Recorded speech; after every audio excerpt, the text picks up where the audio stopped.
Magandang araw po, welcome po sa aking channel, Love9 TV.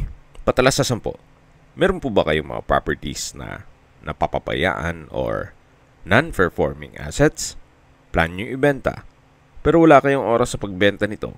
Kung ito'y pagkakatiwala nyo po sa amin, tawag lang po kayo sa aking numero, usap po tayo, gawin ko po ng video for free. Yes, libre po, wala po kayong babayaran. Tutulungan pa namin kayong mabenta ang inyong property. Kami na po bala sa marketing, sa boosting or paid ads. Even sa tripping, hindi na po kayo mapapagod sa pag-entertain ng mga buyers. Kami na po bala sa lahat. Tawag lang po kayo.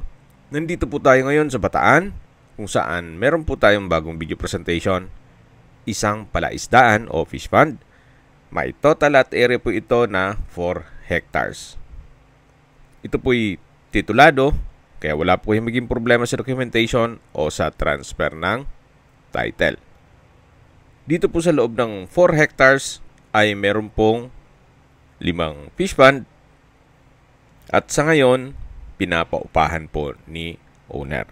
Reason for selling, kaya po nila binebenta ito gawa ng may edad na po, hindi na nila maasikaso at nasa Manila po sila nakatira. Mula po sa Barangay Road, 10 minutes drive papunta dito at meron pong right of way at kakasya naman po ang sedan o kotse papunta dito sa mismong property. May caretaker's house na rin po.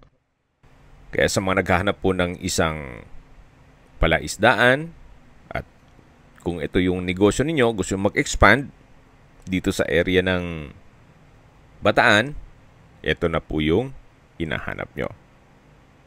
So, ang laman po dito noon ay meron pong tilapia at bangus. Okay, sa presyo na kaagad tayo. Binebenta po ito ni owner sa halagang 500 pesos per square meter. Kaya kung may mga katanungan po kayo, tawag lang po kayo sa aking numero.